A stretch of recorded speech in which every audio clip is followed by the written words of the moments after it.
Sirain ko kayo lahat. Tinan mo ang klaseng utak meron to. Abogado yan ha. Nakita niyo na yung point ko? As soon as sinabi ni BP Sara yun, pinutol niya kaagad, di ba? Sabay pinasok niya yung komento niya.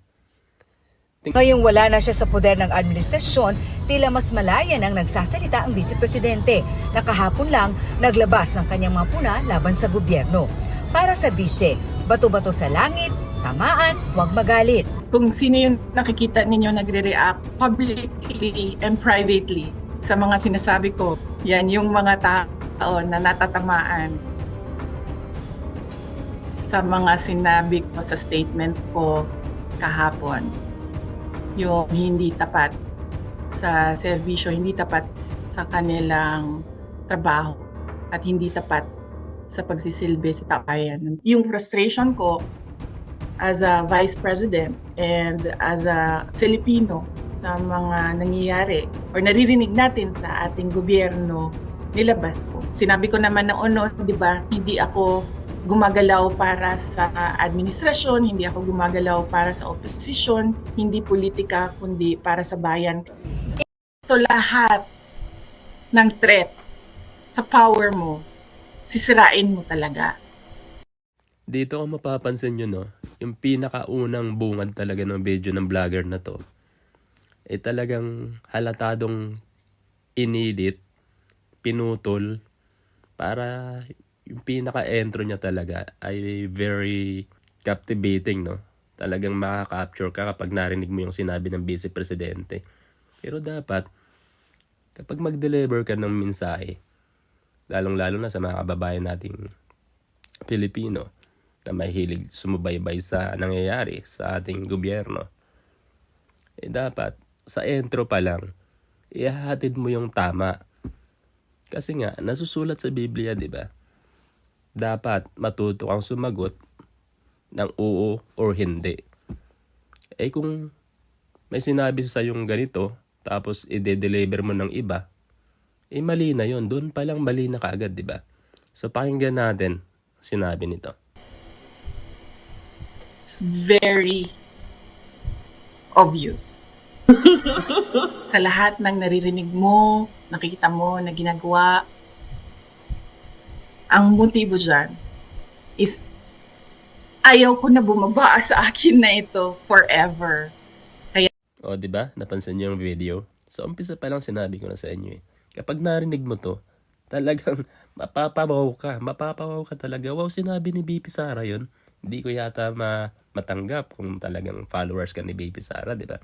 Na ganun. Ganun yung sasabihin niya in national television.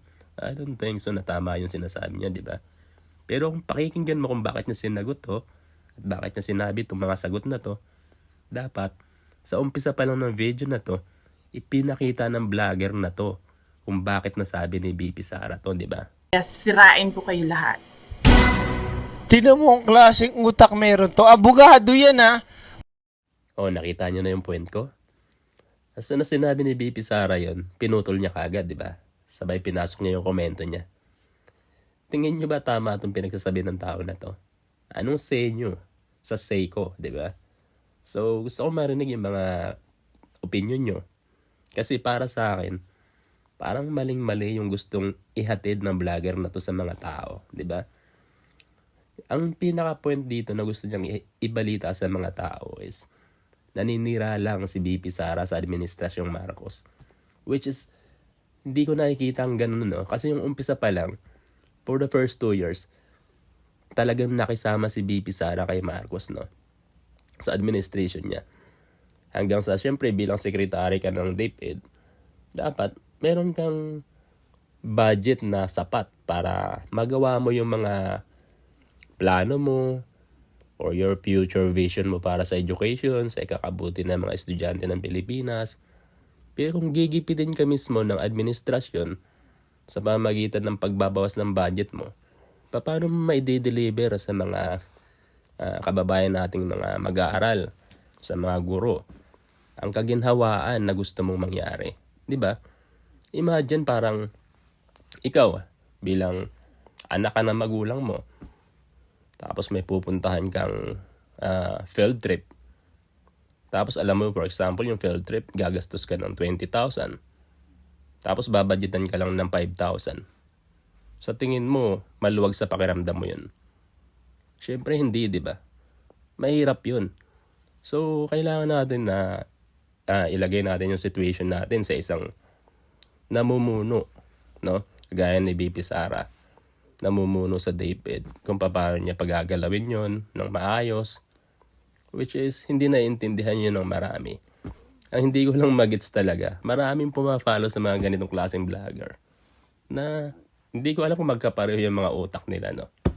Which is, kung para tayo sa bayan, para tayo sa Pilipinas, dapat maging para tayo sa Pilipinas. Hindi tayo maging para sa Duterte o para sa Marcos o para sa Aquino. Kung para kung kanino pa man. Diba? Paano nyo nasasabi yung ganun? Kung tutuusin, kayong mga Duterte ang ayaw nyong mawala sa kapangyarihan. Yun ang totoo. So dito pa lang parang, I don't think so. Kasi noong time na pinapatakbo si Sara ng tatay niya na magpresidente, mas pinili niya maging vice president kay Marcos, di ba? Kasi kung talagang gusto ni Sara na manatili bilang hahawak ng Pilipinas, dapat kinagat niya or pinatulan niya yung sinabi ng tatay niya na tumakbo ka bilang presidente. Kasi nga, kasikatan ni Presidente Duterte that time Kahit until now naman, sikat pa rin yung mga Duterte, di ba? Pero anong ginawa ni Sara? Dahil sa pakiusap ni Marcos, pinagbigyan niya si Marcos na maging presidente, di ba? Otherwise, si Sara yung presidente ngayon kung talagang gusto niya ng power lang. Bukod sa kayo pa ring Duterte ang may kapangyarihan, yung tatay mo at mga tropa ng tatay mo lusot sa mga pinagagawa nyo. Lalong-lalo na dyan sa EJK at Pogo, which is kayong dalawa, lalong-lalo kayong mag-ama, mukha kayong Chinese. So okay guys, gusto ko marinig yung mga sa inyo kung ano sa tingin nyo yung pinagsasabi ng vlogger na to, no? So lahat naman tayo may malaya tayong opinion or komento sa mga tao na nasa paligid natin. Syempre, under tayo ng gobyerno ng administrasyon ng Pilipinas. So kahit sino pa man yung nakaupo dyan, dapat maging malaya tayo na magsalita, di ba? Pero dapat din naman i-balance natin. Kahit naman yung administrasyon ngayon, no, hindi naman siya perfecto, pero may mga mabuti siyang nagawa para sa Pilipinas. Hindi naman lahat ng administrasyon ay puro na lang masama or bad yung titingnan natin, no. Dapat matuto din tayo magbigay ng credits kung kanino dapat, di ba? Hindi yung puro na lang, hey, ayoko sa'yo.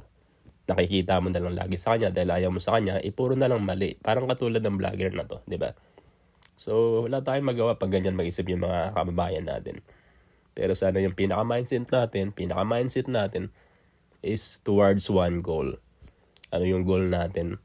Dapat mapabuti yung bansang Pilipinas para naman maging proud tayo kahit saan tayo pumuntang bansa, di ba? Kasi sasabihin ng mga banyaga or mga iba't ibang lahi na mapupuntahan natin or nakarating sa Pilipinas, nasasabihin nila na ganito doon sa Pilipinas, ganito ganyan. Nagkakaisa sila.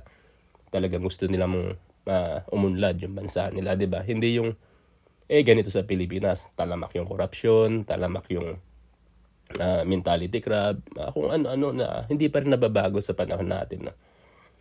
Kasi nga, hindi willing magbago yung mga nasa posisyon.